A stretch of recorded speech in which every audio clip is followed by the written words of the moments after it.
Hi, my name is Clarence, and I'm 30 years old. Before I get into my story, please don't forget to subscribe to the channel to show me your support. I used to live with my Lily. We'd been married for about a year, and things were going pretty smoothly for us. Though I sometimes used to get the feeling that Lily wasn't really fond of me. She used to get irritated and annoyed pretty quickly, but I brushed off my thoughts thinking it was probably just a temporary thing. I even caught her flirting with a few men at parties sometimes. When I confronted her about it, she acted nonchalant and said I was being too insecure. Besides, those people were just talking to me because they thought I was a model, she would add. They wanted to sponsor trips for me. What? You refused them, right? I asked. Well, the offer was pretty tempting, but of course I had to refuse them, because you were shooting daggers at me from the corner, she said in an annoyed tone. No, I was just curious, I defended myself. They were being so flirty, and it seemed like you were okay with it. She rolled her eyes. There you go again. To be honest, I don't blame you for being so insecure all the time. After all, you've got nothing good to offer. We barely scrape by with the help of your income. Vacations and tours will always be a dream, right? But didn't we go on a vacation right after our marriage? I replied. I blew all my savings for that. And we can go again in a few months' time. We just have to save up some— Leave it, she cut in. Don't stress yourself. I'm fine with whatever we have. Well, it didn't look like she was fine. She always had this dissatisfied expression on her face. Why did she marry me knowing that I couldn't fulfill all her demands? She used to act all warm and nice at times, and then at other times, her mood would do a complete 180. Honestly, I was so confused with her behavior. One day, I came back from the office to find Lily smiling at her phone. She seemed pretty excited. When she saw me, she grabbed my hand and brought me to the living room where a huge box was. What's going on? I asked in confusion.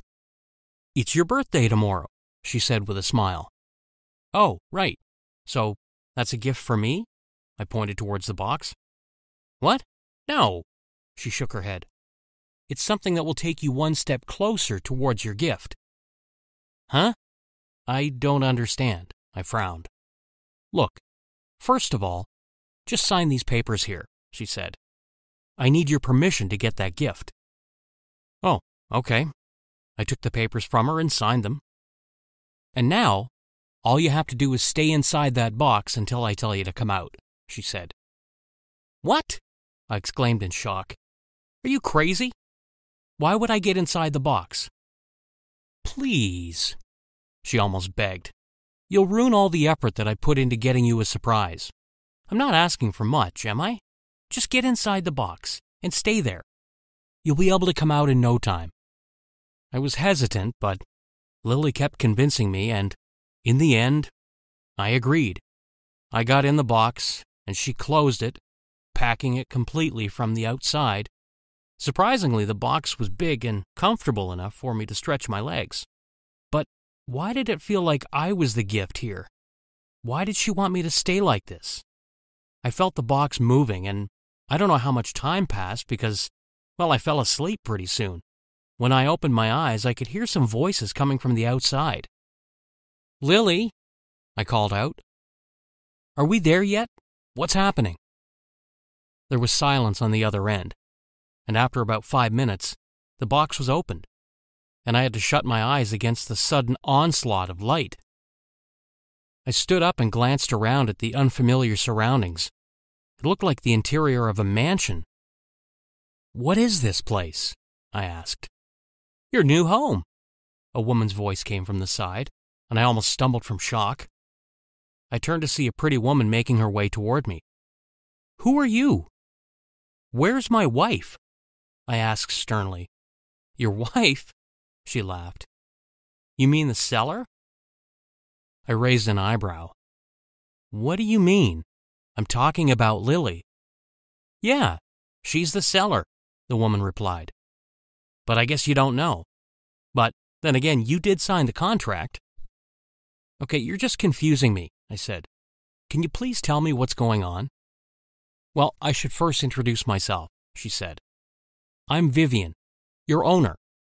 I bought you from eBay today. Your wife had you up for sale. What the? Sale? eBay? How is that even possible? I'm a human being, for God's sake. I can't be sold or bought by anyone. I threw up my hands incredulously. Apparently, you signed a contract giving your wife the permission to sell you. Vivian shrugged. Anyway, that's not my problem. I spent a lot of money on you. Now, don't cause trouble for me. Just how? How could something like this happen? It took me a few minutes to process everything. Then I recalled the papers that Lily made me sign. So, this is what that was all about? Wow, I definitely shouldn't have trusted her blindly. How could she freaking sell me? Was this even legal? And who is this Vivian? From the looks of it, she's super rich. But what did she want from me? She said she was my owner. So, was she going to order me around now? Hey, listen, I approached Vivian cautiously. I don't know what's going on, but I have a job. Your only job is to escort me now, she replied smoothly. What? You have to escort me to parties and other events, she explained. Go with me as my date. Because of my work, I'm invited to such places every other day, and it's really annoying when people keep hitting on me. I can't be rude to them because they're mostly my business partners. So, I decided to get myself a permanent solution to my problem. You have to act as my boyfriend. This will also shut my parents' mouths for a while. They keep nagging at me to get married. Okay, wow. Just how much money did she have to practically buy herself a fake boyfriend? Oh, and don't even try to protest or run away, she warned. You signed a contract. If you breach it, I will sue you. Well, there goes all my hope. And frankly, I wasn't even in the best state of mind to think of anything. I was still coming to terms with my current situation. The only good thing was I got a big comfy room to live in, and I could also spend as much money as I wanted. All I had to do in return was go to parties with her.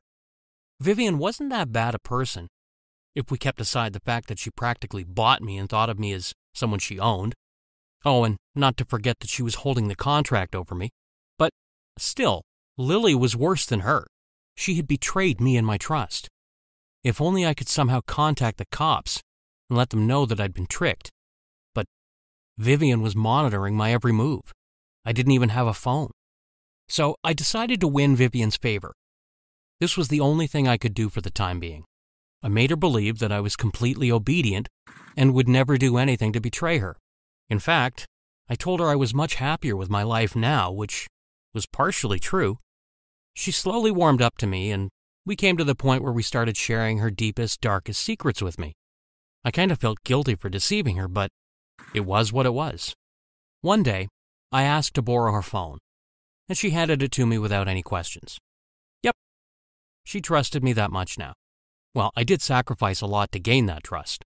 She was sitting in front of me, though, so it's not like I could call the cops directly. I took a deep breath and ordered pizza. When the delivery guy got there, I went to get the door and handed him a note where I had written everything about my problem. I pleaded with him to contact the cops on my behalf. And an hour later, the police arrived at Vivian's place. Well, Vivian was surprised, obviously. But she should have thought about it before buying a human being from eBay, for crying out loud. She was arrested on the spot, and next, it was Lily's turn. I was free at last. My lawyer proved that I'd been tricked into signing the contract, and everything happened without my consent. Lily was out of the country, having the time of her life at a beach. She was dragged back and put behind bars. When we met a few times in court, she begged me to get her released. No way, I told her. You shouldn't have gone ahead and sold me just because you wanted money to enjoy a vacation. Why didn't you get a divorce instead? You would have been free to do anything you wanted. But you violated my rights. Now you're getting what you deserve. As for Vivian, I could do anything about her. Well, she did participate in the crime too, and threatened me with the contract initially. It was no use feeling bad for someone who didn't think twice before buying a person.